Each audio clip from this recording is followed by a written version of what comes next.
Hey guys, thanks for going on this nerd journey with me. If you want your episodes ad-free, go to makemeanerd.com/join and hit that button. Hooked on you, baby, you're golden. Time moves, I never noticed. Just can't get enough. Got me wonderstruck. Hello everybody, and welcome to Make Me a Nerd. I'm Mandy Kaplan, a mainstream mom whose mission it is to explore the world of nerd culture that I've been afraid of my whole life. If you're new to the podcast, here's how this goes. I am a total noob. Somebody who loves a movie, a podcast, a TV show, a book, brings it to me with all of their passion and energy, and they try to get me to see why they are so nerdy about this thing. And what we are doing today, The Legend of Vox Machina, I'm very excited to have my guest on. Hem Brewster is the lead producer at Blight House Studio, creating escapist podcasts for folks to immerse themselves into. Hem has been playing role-playing games in some form or another since they were 14. The love of role-playing and performing led to not only the creation of the D&D actual play, The Lucky Die, where she is the game master, but also to voice acting in The White Vault, forming Blight House Studio with her friends, and ultimately to moving to Iceland to be with the love they met along the way. Everybody welcome Hem Brewster to Make Me a Nerd. Hi. All the way from Iceland. Yes. Although you can probably tell by my accent, not originally, but yes, all the way from Iceland. Well, full disclosure, I couldn't tell. I was like, are you Icelandic? That's how I talk when I'm not recording. Yeah, everyone needs to know this is exactly the voice that was used when we did the pre-talk. How dare you contradict me right off the bat? So D&D. Yeah. That's your jam. Other role-playing games too? Yeah, so it's mostly like not just when you're trying to explain to someone what a tabletop role-playing game is, you always start with D&D or Dungeons & Dragons because that's the one that's really most popular that most people will know. Right. Like Stranger Things has helped bring it to the forefront. Things like Dimension 20 and Critical Role have brought it like really up and front. There were some terrible movies that have been out. But when you say like tabletop role-playing, you just see like glaze. But if you say D&D, people have a reference and an idea of what's going on. Absolutely. So for like me, it really is like tabletop role-playing games like as a whole hobby, because D&D is incredibly good at fantasy role-playing. I like all kinds of role-playing. I like not necessarily lots of modern, but some things set in the modern world without all the magic and fantasy, or vampire stuff, or set in the future, or in a plant apocalypse, or set in space. And there are different systems that do different genres and different game styles and play styles. So I've just come to love a lot of different systems, and it's the role-playing part, hanging out with my friends, telling really silly stories or really serious stories. That's the jam. That's the thing that really gets my blood going. Of course. And I attempted my first role-playing game, which was one of my nerdy guests recommended it. I can't remember the name of it now. It takes place in like a coastal New England town, and these 4 little old ladies are trying to solve murders, and we become the ladies. And so I finally got a taste of, I would roll the dice and it would be like, nope, the door's locked, move on. You can't open that door. And I was like, no, but I want to open the door and see the evidence and find the killer. And so, so I am inching my way towards actual D&D. I haven't done it yet. Oh, it's definitely it's definitely like, if you're into fantasy, it is pretty much the go-to system, mostly because there's a lot of resources available for it if you wanted to play more. Right. But if there's like a particular like genre that you like I don't know, let's say you're into like Renaissance stuff or like Pride and Prejudice, there's like a bunch of stuff out there that's like really good for those. Sure. Yeah, I mean, it's just essentially at its heart, it's improv. It's imagination and a choose your own adventure. Remember those books? I don't know if I loved them when I was a kid. But it's all of those things.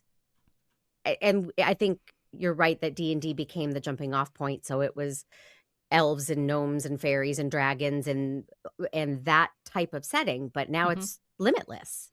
Yeah, which is pretty great. much. Like, I remember reading in one rule book, don't tell anyone, but you don't actually need the rule book. You're hanging out with your friends, make up the rules in the world as you go. And that has great. always very much stuck with me. Uh-huh. Yeah. Yeah. Rule books are, I don't know, who needs them? I always argue with my husband when we get a new game and he opens up the manual and he's going to do a reading of the rules. And I'm like, who cares? Let's just put our pieces out and start rolling dice and see what happens. Yeah, like sometimes it's a lot easier to learn the rules by actually doing it and messing it up, right? I think. But my husband does not. Yeah, I have one of those too. Oh, do you? A rule follower? Okay. Absolutely, yeah, which makes us playing games sometimes very interesting when I'm in charge and I'm like, nah, I don't care about that rule, let's move on. Forget Vox Machina. Let's talk divorce. What are the divorce laws over there like in Iceland? No, I'm just kidding. Well, let me find out. I love you, Chair. I am totally kidding. Okay, so you mentioned Critical Role, and I could have Googled what all of this means because I don't know the answer to what Critical Role is versus the Legend of Vox Machina. Mm-hmm. But I wanted you to give me a primer, if you will. What is Critical Role? So imagine Critical Role is like the club. Book club or a role-playing club. Like, that's just like the name of the club. It's the name of the 8 friends or 7 friends or however many they are now.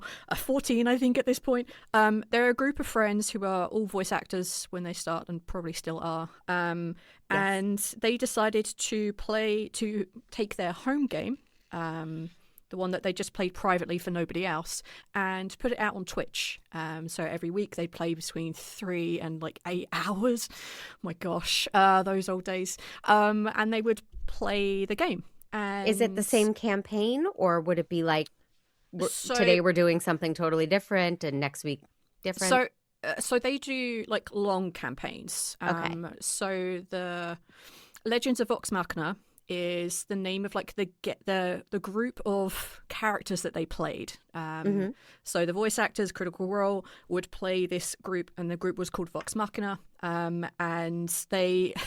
So Vox Machina was like one of their campaigns that they turned into a TV show. That's right, yeah. So that was their first campaign. And that was 100 plus episodes. They've subsequently done a second campaign with equally, again, hundreds of episodes, hours and hours a piece. They've moved on to their third. They completed that as well. And they're now on to their fourth campaign. So they've been going for 8, 9, 10 years, I think, at this point. So wow. There's not a lot of folks who do 10-year-long campaigns. That is a big ask. But the sheer amount of times that they actually meet up, which is, I guess, one of the biggest lies that you ever see from Critical Role, is that you have a group of 8 adults who can make every week. That doesn't happen in the real world. Of course not. Yeah. No. And I wonder also, so as they, and you wouldn't know this, it's just me imaginating, not a word I know, but they're playing this game. They really like their characters. They're getting into it. They start to think, this might make a really good scripted thing. So then as they're playing, do they have someone taking minutes for all the adventures and twists and turns? Or if a character comes up with a hilarious line or a trait, they want to put that in the script? So they were, if I remember the rough timeline correctly, they were partway through their second campaign when they launched a Kickstarter for the first campaign, Vox Machina. They launched a really successful Kickstarter, and they were like, hey, we need a couple of 100,000 to make the first pilot episode. And they did millions in days and weeks. It was ridiculous how fast they got funding and went well above and beyond. So cool. Yeah, it was genuinely wild to see. It's yes, we need to see this kind of bringing what used to be our very, living in the basement with mum kind of nerdy, you don't really talk about it thing out into the open, so more people will come play with us. Drag it into the light. Let it be seen. Let other people see how incredible this is, because there is no really other storytelling. It's a story. There's no other activity quite like role-playing games. And it was really good to see that they were so supported by the crew that they had. And I've talked about this on my podcast before, but the reason this podcast occurred to me was because there really isn't anything as, well, I'm sure there are things that are a bridge too far, but nerd culture is now very mainstream. Yeah. It is just, Star Wars, Star Trek, conventions. If you love a show, you travel all around to and cosplay it. This is nerd culture, but it's everywhere and accepted and mainstream. Yes. Which is why I thought I really got to learn about this stuff because I don't know anything. And I don't know if you've seen the television show The Big Bang Theory. Yeah. But I think that really cracked it open for everybody. A network show about this stuff. Nerds, yeah, I don't think you're wrong there. Like, on like the nerd side of it, there are definitely things that aren't accurate, aren't right, and it doesn't always portray really old school nerds in the best way. But it's about making it accessible, right? It's about making it funny, and as soon as you make something funny and like keep portraying it, and people begin to love it, like it becomes less stigmatized, I guess. Like it becomes a lot less like, and it's much better for us, even if the show is not great. I happen to love it, and I did an episode of Make Me a Nerd about it with a wonderful comedian named Lisa Were you Arch. the nerd in it? Were you the No, nerd? she wanted to really dive into the heart of the show and why she loves it so much. But Penny's journey has inspired my podcast. Penny would look at them like, "What are you doing? Why are you like?" Off the top of my head, when they were trying to get into Comic-Con and they were going refresh, and she was watching them like, what is Comic-Con? What are you doing? But she never made fun of it. Yep. She was freaked out by it at times, but she never mocked it. And that's what I liked. It's like, and then famously she got addicted to Halo, and she really went for it and became a nerd in many, many ways. Yeah, she became her like own form of nerd, and I really like the fact that like when I was younger, when I was first getting into like role playing games and other kind of nerdy stuff, it was something you kept very quiet. There was only a particular kind of nerd. I like the fact now that there are so many weird little niches out there that you can be a nerd about, and you can just say, "Hey, I'm a nerd about this," and you're not worried about getting picked on in the schoolyard. I mean, I'm a little too old to be picked off. I just like ignore. But it's a lifelong fear. I still, when I see a group of teenagers, I'm like, oh God, they're going to beat me up. They're going to beat me up. I gotta. They're going to tell me I'm a nerd and I'm fat. Go away. Like, yeah. Well, I think it's also, and this is a new theory. New theory alert, everyone. Pete, play a sting. New theory.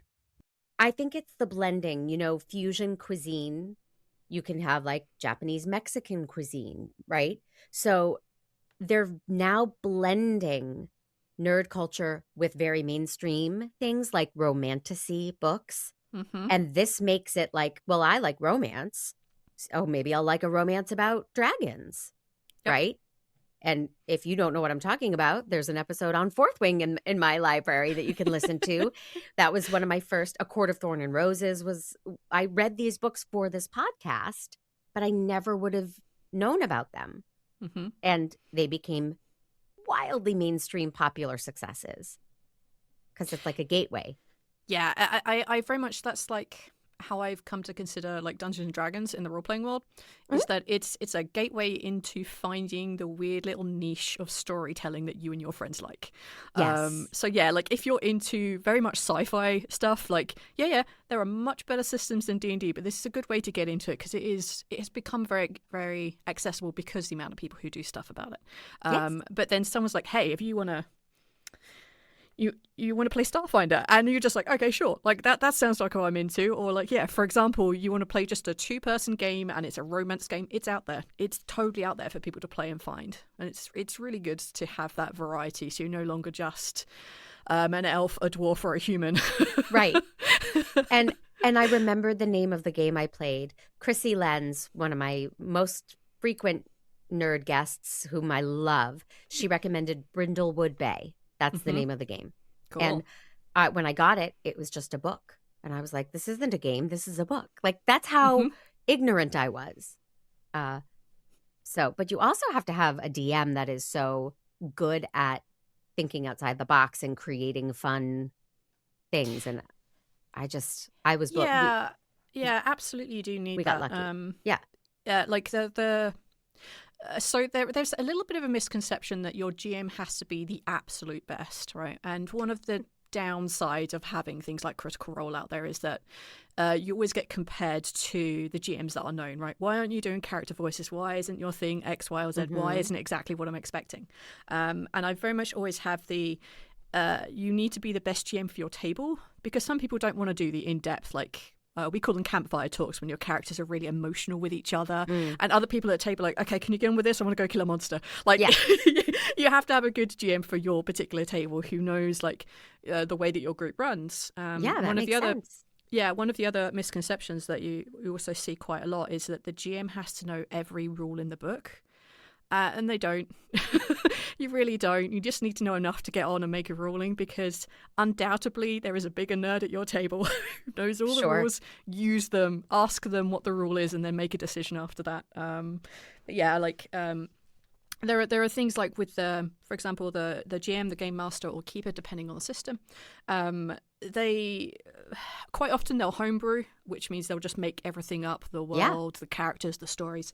But there's also something called modules, and they are stories that are pre-prepared. They have the characters that you would meet in there already. That has the storylines. It has all the quests. And I used to be an absolute snob, and I'm like, I would never play one of those. I'm too good for that. And now I'm like, I imagine people don't have time to do what I do. Right. So have everything prepped and ready to go is great, especially if like you're a first time GM and you want to step in and try that role.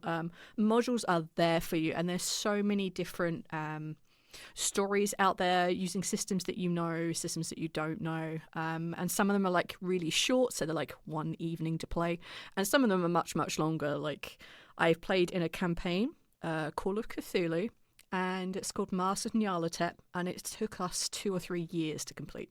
Wow. Yeah, I it's know one of, my like, the sister's better in a ones. long one, and I don't know how long, but It's there's always something special when you play a long game with the same character. You get much more attached to them. of course. I mean, as an actor, I know this. Yeah, I get it. I totally get it. All right.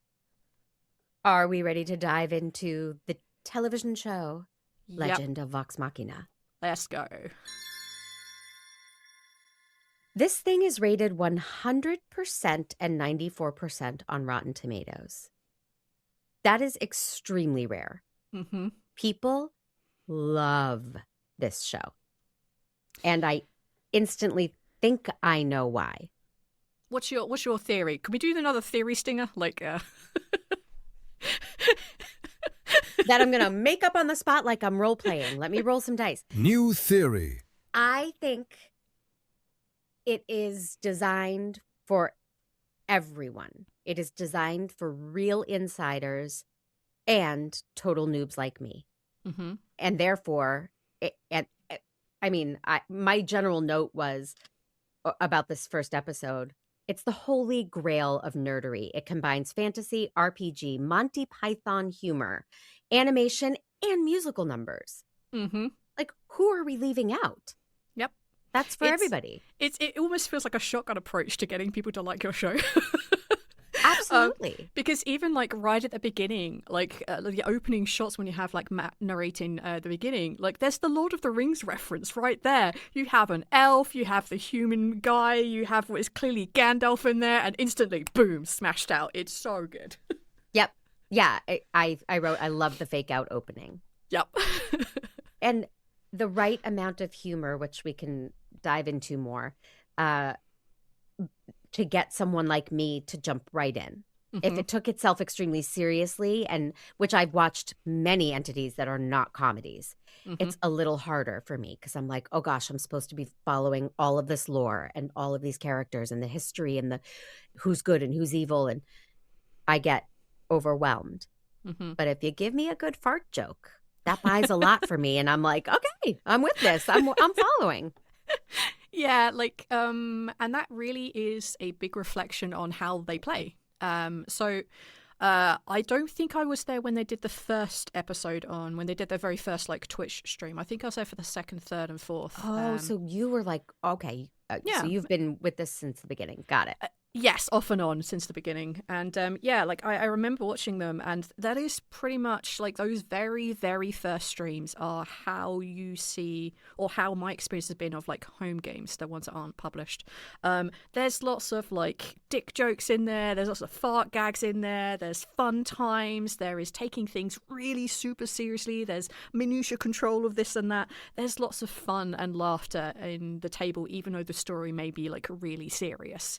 And I like seeing the transition from what was their old school game to having it now on the screen as it is in like this particular cartoon animation. And it's kept so much of the original humor, even though they've had to condense down what is like probably hundreds of hours into like 10 or 12 like 30-minute episodes. They did an incredible job of crushing that all in and keeping all the incredibly funny bits and keeping all the really serious bits and like making things flow slightly better narratively, because, well, if you're improvising, you're mucking around at home, you can fluff the lines all you want and make terrible decisions. But when you're scripting it, you can make things appear to be better than they were. Yes. And they do a great job of storytelling and inviting us into this world. And the characters are all different and varied. And it is immediately so R-rated. Mm-hmm. You said dick jokes. There's swearing and, Scanlan in particular is a very sexual character. And he is very in touch with some of his emotions, yes. Yes. It's giving Spaceballs vibes. Yeah. Yeah, they have a very, like, they have a very vivid sense of humor, and it really does come across in like all of their episodes, and it really does come across especially in like their older episodes, where they're still just mucking around and having pizza ordered while they're on stream. So like, yeah, like it's a really good reflection on how everything was when they first started playing, and I'm really glad they kept a lot to that of humor, because they definitely could have cut a lot of that out and made it a really serious, narrative-heavy, character-heavy thing. But that also wouldn't be true to who they are. Right. And it wouldn't really be true to like people who are looking to see like a cartoon version of, the story of Vox Machina. It would be kind of a disservice to that. And I'm glad they kept like what they have, because, yeah, it allows other people who don't know exactly, don't have the patience to listen through like hundreds of hours, to allow them to still have access to the... Guilty. Yeah, I was very similar for a while. But no, it allows access to an incredible story, because at the heart of it, once you strip away all of like the role-playing part of it, like the dice rolls and checking your character sheet, like what you're doing is telling an incredibly amazing story. And it should be accessible. It shouldn't be leaning on, hey, here's a spell. If you know what this spell is, then I can just say its name and move on.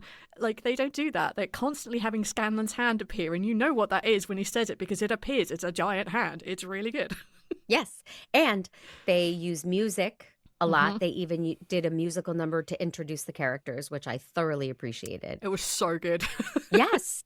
That just helps us.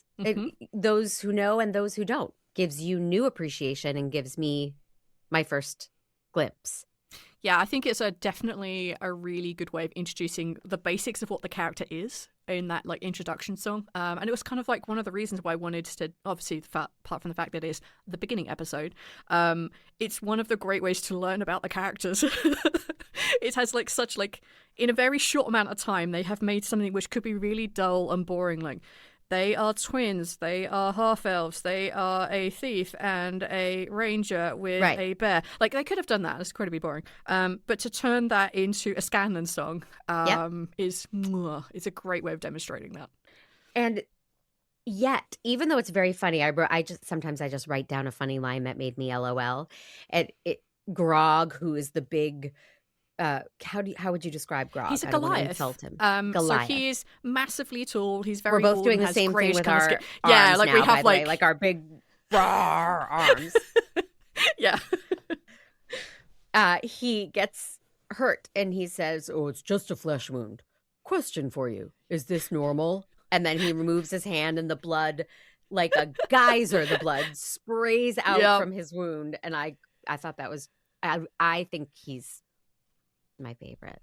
Grog. Is that okay to say? It is. I love Grog him. is a beautiful being. Yes. Very straightforward, has a ginormous heart hidden behind rage. And who Grog, voices him? that's Travis Willingham. Okay.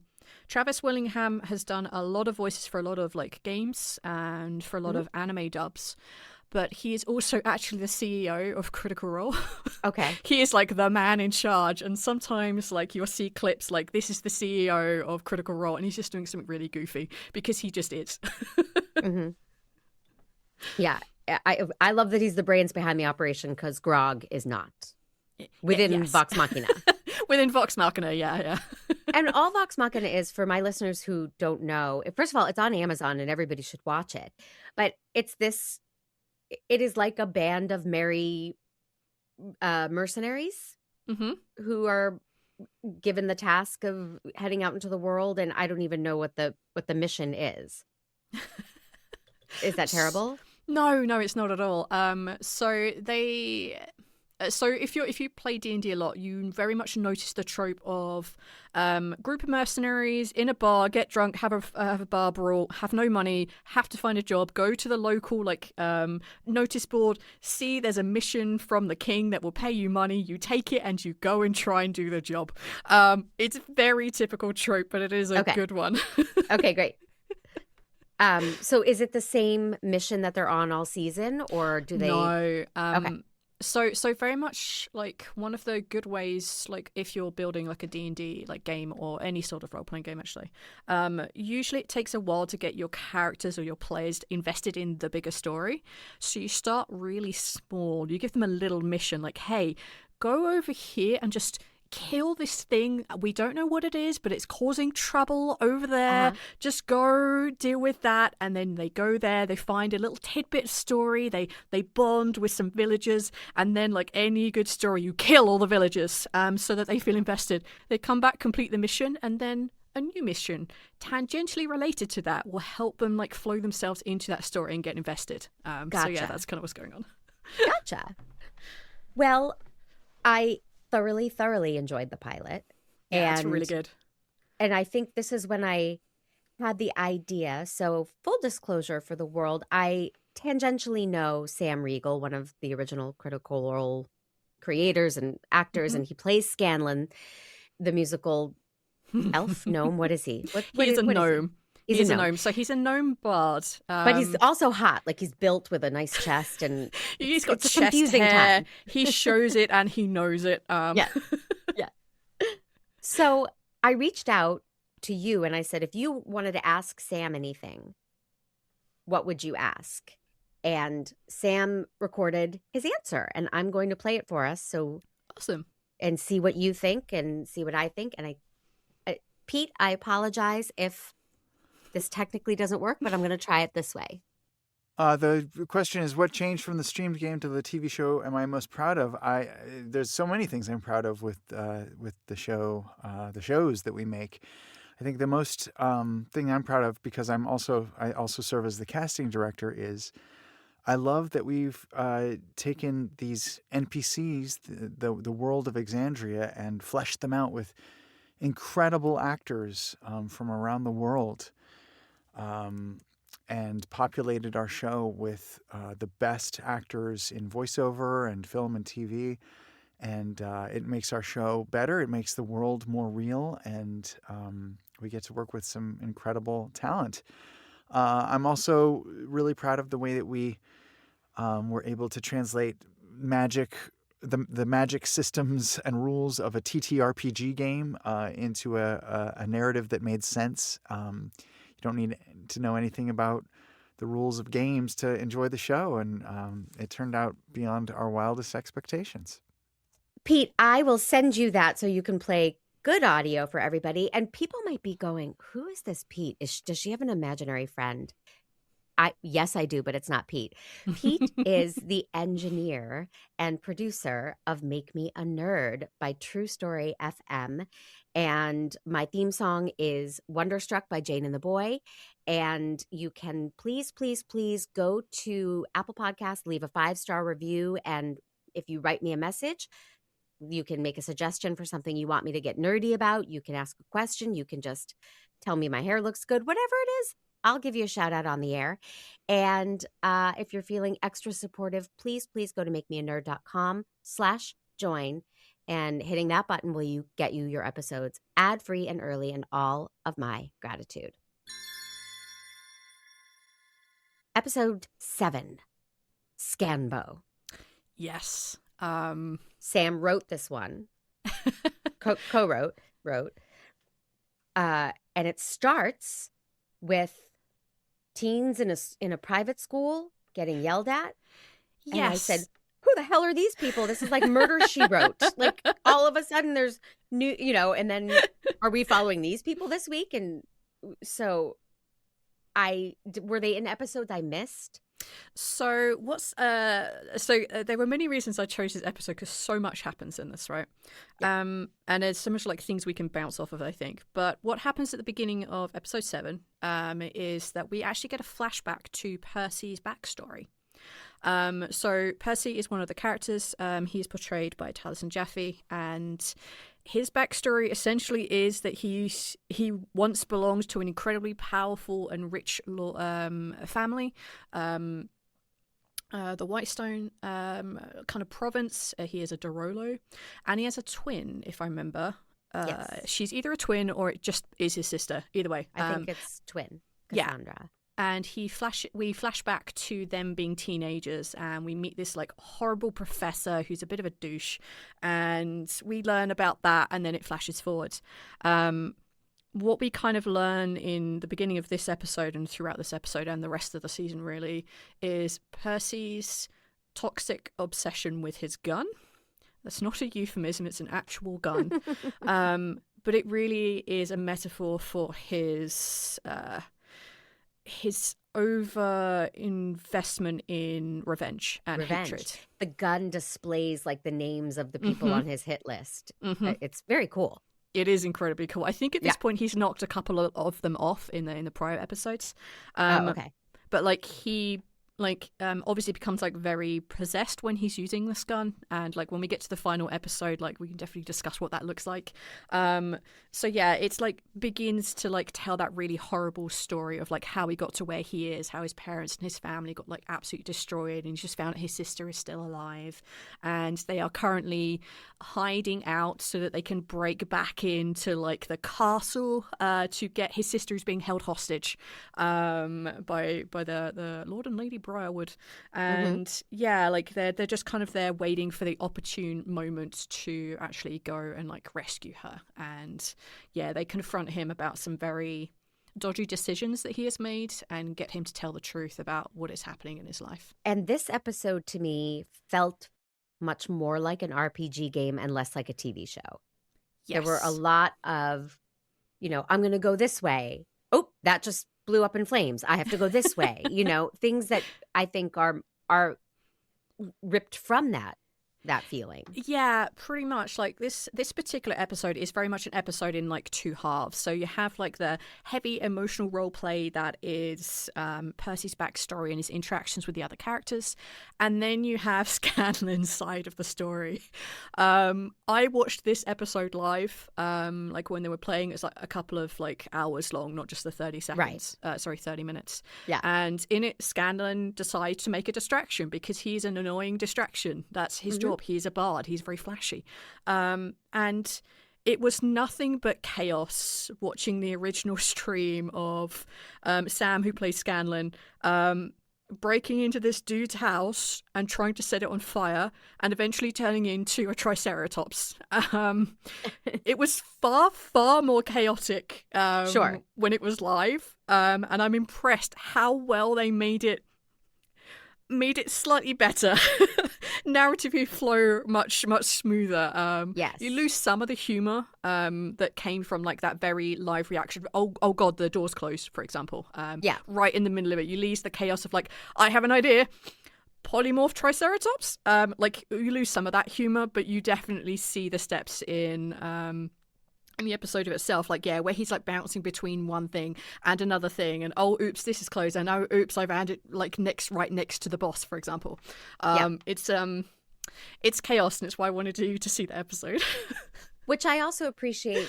The way I met Sam was through a friend, and they were writing and singing partners, comedy songs. Yeah. And I know Sam to be a musical performer. Mm-hmm. And Scanlan sings almost everything. I mean, he's just always singing, and I love that. So I actually asked Sam about that, and I would like to play his answer while we're talking about Scanlan, because he's a charmer. Okay, so here comes Sam's answer to my question. And for the other question, how did singing become part of my character in the show? Scanlan is a character that I created many, many years ago, and singing's been a part of my life since I was a very small child. I performed in dinner theater and Broadway shows, and in a cappella groups and doo-wop groups and bands and stuff. And so when I first made that character all these years ago, I based him on myself, and I was a guy who sang. The character is a bard, which is a guy who casts magic with music, and it made sense for me to sing my magic. And I'm so happy I got to do that on the show, and I co-write all the songs that I sing on the show, and it's my favorite part of any character I've ever played. I thought that was so interesting, because I would take that route too. I'm a musical theater performer. That's my background. And I like that he says, I base Scanlan on me, because Scanlan's also a horn dog and, not the most responsible. But I'm sure those aspects are fictional. It's just his musical abilities that are Sam. Yeah, so one of the reasons that he was actually playing a gnome bard, other than it obviously suits him very, very well. Back in the day when he first got to know Liam, who's another one of the guys on the show, they started doing a podcast called All Play No Work, or All Work No Play. I can't remember which way around it is. All Work No Play. And they start talking about D&D and role-playing games, and Sam asks, what is the worst combination? And Liam's like, it's a gnome bard. So that's why he played a gnome bard. But interestingly enough, saying that, you're a performer and you'd probably do the same, my favourite class in D&D is a bard. It is one of the most out-of-place classes, in my opinion, because it just makes no sense. You're in the middle of a fight and you bring out a lute. That thing's getting broken the instant it appears. Go magic something. However, I love them. They are so ridiculous. And whenever I play a bard, I used to play a game where I would never be able to cast a spell unless it had a rhyme, so I had to say something. And then later on it evolved into, I can never cast a spell unless I say a limerick. So it got longer and longer the more I played, much to the chagrin of everyone else around me. But I'm so glad I did it, because it's such a laugh. It's so fun to do. Yes. And music makes everything better. So yeah, absolutely. I love that he sings and that the show incorporates music a lot. And then you just mentioned Liam, who plays, please say the name so I don't butcher it, Vax'ildan. Vax is absolutely fine. Okay, so he plays Vax, who, if you close your eyes, he sounds exactly like Pierce Brosnan. Exactly like Pierce Brosnan, so much so that I had to a couple of times remind myself it wasn't. Yes, I can very much hear that when you said that, yeah. Yeah. The LOL of the episode for me is Grog saying, not everything is a trap. It's a trap. Yeah, and that is also one of the big tropes for role-playing games, is going to a door and checking it for traps. It doesn't seem normal. So if you're going to tell a normal story, you'd never do that unless it's once and it's a really big thing that happens. But it's a very typical thing to do in D&D, is to trap your door, lock the door, put a magical code on it, so you have to solve riddles and stuff.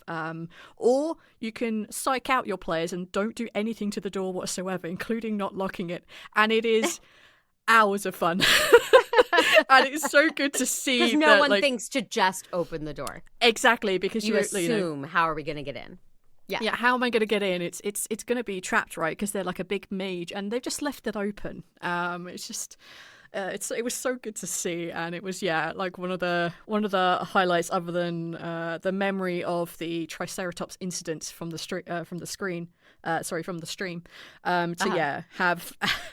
Have Grog go in just like, you guys are being ridiculous, and then boom, there's a bunch of archers aiming at him like, uh-oh.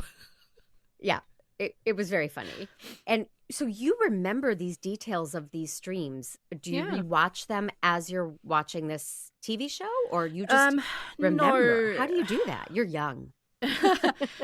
Your brain works better than mine. I'm not super young. But no, I watched them once. I did a big catch up when I was still, oh my gosh. So they did like an extended, really long like finale fight, and I got caught up while I was doing a previous job. So I remember just like watching, trying to take in all the information. So yeah, it's just like, some of the big moments really stick out on your mind, and the ones where you laugh the hardest are absolutely the ones that are there. The ones that make you cry the most are the ones that like stick in the back of the brain. And there are a couple of them from Vox Machina. Some of them are in this season. Some of them haven't even happened yet because they haven't finished. So like, yeah, there's a lot of them that stick. And I did all of Vox Machina's story because I really enjoyed it. I really liked the way they were doing, and they were kind of. They were doing their stuff maybe a year or so before I got into like being part of actual plays myself. So like it was like good to watch and then like understand like how and where they got to where they are now by basically doing similar. Yeah, I mean, I've certainly been privileged to see friends do a play or workshop something or create something and watched it go from the stage to the screen or to the I've just not role playing, but other entities. It's thrilling to see each variation and how it grows and changes. I think especially if you see it like from right at the beginning, like workshop level, right? And that's how I feel like folks who have been following Critical Role fanatically since the beginning. I feel like they've definitely had that. And I think the easiest example for me to say that is really easy to just go YouTube is their intro sequences. So it was just a bunch of stock images and Matt doing the intro for all of the characters, because Vox Machina, actually, we as an audience don't join the story until about a third of the way through, because they did a home game for years, right? Before they started Critical Role, before they went on to Geek and Sundry, and they were actually not playing D&D; they were playing Pathfinder. So they were playing a completely different thing, but they switched to D&D because that was the biggest system. People knew it more, had more pull to it. So they made the tactical decision to change for Geek and Sundry, and like the Pathfinder game had been going on for a long time. So the original intro sequence was Matt just reading character information and a little bit of world information, and then it became them doing frankly really bad cosplay in front of like a kind of like a grey screen, and then they're doing cosplay much better costumes out in the forest, and they have theme music coming in, and then it is like animated stuff that's coming in, and then there's like really in-depth doesn't feel like cosplay. It feels like, oh, this would be what you would see for an intro sequence for like an actual TV show. So they've just grown over the years that they have been doing this. And then to see like the intro that is Vox Machina for The Legend of Vox Machina on Prime, like it's such a interesting thing to watch the progression over 10 years to go from like really homegrown, really bad cosplay to like professional standard Saturday morning cartoon. It is awesome. I'm so glad you adopted it so early and stuck with it and could see this progression and evolution. It's exciting. Yeah, it is. It's awesome. Episode 12. Dun, Yes. dun, dun, the darkness The within. finale. Why did you choose this one? Because it's the finale of like one of the bigger arcs, not only from like their like so they obviously have like a series of arcs, just like stories following like specific characters getting to where they are. And this one is the culmination of Percy's story. And I love Percy. He is my little emo heart boy. Everything about him is super dark and super twisted, and he's had a very dark and twisted upbringing in life. So it was an episode that not only finishes an arc off and you get to see kind of that big battle that is happening within him and his friends supporting that, but it's also the finale of the season. So this is meant to set up the next season that comes in, which is, I thought, would be interesting for me to look at, how do I remember the stream going? Because obviously it wasn't and here's the end of the season, wait another 6. No, you just wait 7 more days and then you'll get like the next part coming up. Right. So I kind of like wanted to be able to contrast those, but it is such a heavy episode, and it has a lot of what I think is some of the best aspects of role-playing games like demonstrated on a screen. So that's kind of why I wanted you to see it. Well, I missed the humor. I was feeling it was such a heavy cold open, and it felt like it gave up on trying to be funny. Does the series come back to humor? Did this just happens to be a very emotionally deep episode? Yeah, so essentially with Percy's story, what is happening here is that the Briarwoods, who are the ones that kind of like destroyed his family and took his sister hostage, one of them is a vampire and one of them is, I think she's a necromancer, I don't honestly remember, but they have had a massive fight with him in the episode before. They kill off Silas Briarwood, Lord Briarwood, and it's just Lady Briarwood left, and they're deciding what to do with her. And Keyleth, who is one of the characters portrayed by Marissa Ray, she's basically unconscious. They can't wake her up. They can't heal her. They're in a terrible anti-magic area, which is a very typical D&D thing to have, where you just can't cast spells. You can't do any of this. It's so like a cell phone outage. Yeah, basically. There's no coverage for magic, divine or otherwise. So there's just none. So, you know, they take them out, and it's they have a thing in like when they are playing, when there are serious moments, there isn't what I call the peanut gallery effect. You don't have people cracking jokes just to break the tension. They like to let that heaviness that has been earned sit. And they do like very much similar thing here. Like this is the end of a very dark arc, especially for Percy. So they let that kind of like heaviness sit, but it doesn't last very long. It pretty much like, you know, beginning of season 2, like it's all back to the same kind of like shenanigans that you would expect, just with slightly higher stakes. Okay, good. Phew. And I'm also continually shocked at how bloody the show is. Oh yeah. The violence is very real. Yeah, the descriptions that Matt comes up with and the descriptions that the players themselves give, they are like pretty heavy. They are like pretty gory because it's fantasy violence. You have a Goliath who's like 8 foot tall with massive muscles. If he punches you, you're not getting a bruise. You're getting far more violent reaction to that. Yeah, they did a junk punch in episode 7, and even I winced, and I'm like, well, I'm not a dude, and it's cartoon violence. You felt the impact. The violence has a real weight behind it, I guess. Yeah, and that is like very true to the game that it played, and I know that they made a conscious decision not to